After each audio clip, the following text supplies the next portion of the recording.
Hello everyone. Today we're going to learn daily Tanya for Zayin Tishrei Tafshin Pei. And yesterday we we were talking about how this is very complicated, even though it was a very short portion. It was very complicated, and today will be no less complicated.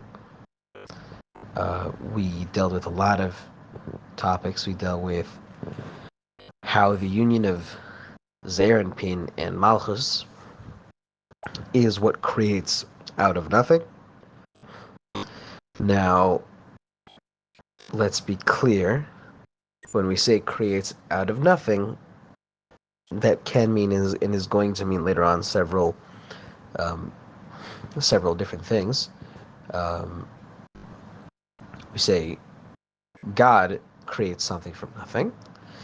Um, he can create something out of complete nothing, but he can also create something entirely different from something that exists before. We're going to get into that. I think we're going to get into that. I think more tomorrow.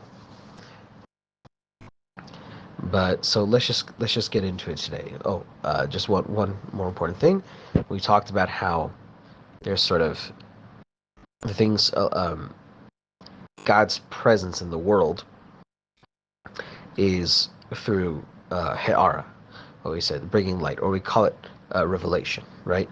So He'ara, so the shining of light, right, is kind of like a direct revelation of what something is. Okay, and then we said there's He'ara de He'ara, right? There's the revelation of the revelation. So you have the revelation of sort of God's being, right? This, you know, whatever this thing might be reveals God's being, and then we have other things that reveal the revelation of God's being, and then we have other things that reveal the revelation of that, and so on. So what we're revealing again is still God's being fundamentally, but it's this sort of successive uh, thing with degrees of separation. That's what gives life to the world. So let's continue. אמנם מציאותו ומהותו של האור אינסוף אינו בגדר מקום כלל, וסובב כל עלמין בשווה, ואת השמיים ואת הארץ אני מלא בהשוואה אחת, ולית אתר פנוי מיני. Okay, so he said, as we know, that God's presence and his being um, is it's it's so transcendent that it doesn't take up space. It, so to speak, fills all space equally because it doesn't actually take up space. Space is not a irrelevant category. So in that sense, God is everywhere. God is nowhere. So on. As it says, I feel the heavens and the earth, and there is no place that is devoid of Him. Even in the material earth, right, the actual literal ground, God is in there too. However, we say right? This presence is a transcendent presence. In other words, it's sort of almost oxymoronic. In other words, He is present in the world because the world takes up no space in his existence. His existence encompasses the world, and therefore it encompasses everything. Okay? Right? So this is God's presence in his transcendence.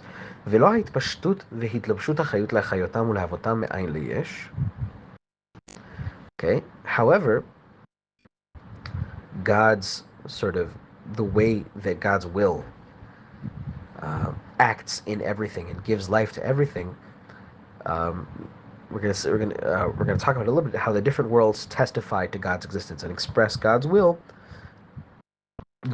Sort of with successive kind of um, increasing kind of distance, right? So you can have sort of the revelation of God's will, and you can have the revelation of God's will, right? And you can have the revelation of that, and you can imagine sort of layers there. And this is the life that gives sort of the light, that the vital force that gives life to the world. ולאחריותם ולהבותם מאין ליש, כי אם על ידי הערה דהערה דהערה וכולי. Right? So this is what we're talking about. Sort of revelation of a revelation of a revelation. Me'akav kanal, right? So this is from the line that represents God's will in this sort of analogy. וגם מאור אינסוף הסובב ומקיף לארבע עולמות אצילות בריאה יצירה בשווה, מאיר אל הקו הפנימי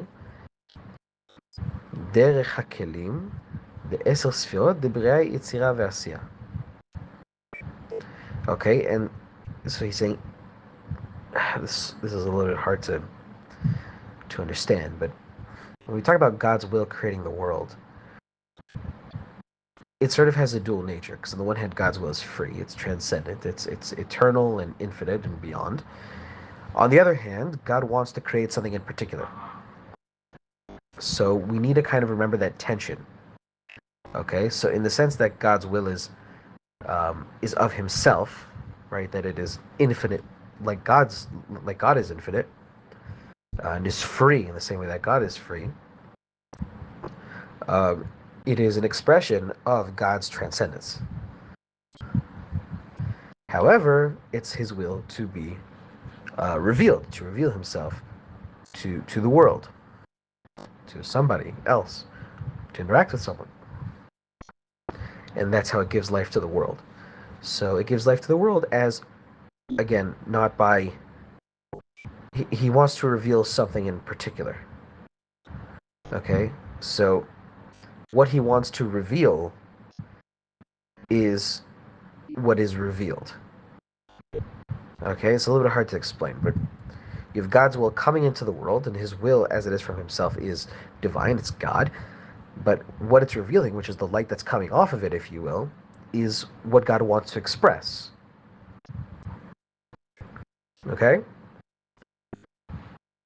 And then there's the expression of that, and then there's the expression of the expression. So you could say, it is revealed that God has revealed Himself. Or you can imagine sort of hearing it secondhand in a sense. Okay? ובהארתו תוך הכלים, okay, and in God's sort of shining into the vessels, right? So God expressing His infinite will, expressing it in a finite way, and in a will to create specific things in a specific way. נותן בהם כוח ועוז לברוא יש מאין. So He gives these modes of His will the power to create something from nothing. ומאחר שהבריאה היא על ידי הכלים, לזאת הם נבראים בבחינת ריבוי והתחלקות וגבול ותכלית ובפרט על ידי האותיות כנ"ל. So, in the sense, in as much as the vessels are, right, in as much as the vessels have a purpose, they are created. Okay, so in the beginning we said that the vessels are modes of the Creator. However, they are generated by His will. Okay, so they are generated by His will. God wants to do things a certain way. So as it were, He generates the way in which He's going to do things. But then He then goes and does them in that way. So you can see that as He creates the vessels, but then He unites with them. And when He's united with them, when God is doing things the way He wants to do things, then those things there's no difference between them and God, because it is God that's doing. Right? If God went away, then those things would not exist, and they would certainly not be God. And He mentions the letters, which are a further sort of specification of the way God wants to create the world. It's the same idea. So that's it for today. I hope things are getting a little bit clearer. This is very sort of high theology. It's a bit of an interesting departure from talking about charity as we have been for the past while. This is the same chapter of the book of Tanya that discusses charity. So it's interesting, this departure. But we'll continue tomorrow, and things are going to get even more interesting. All right, see you then. Take care.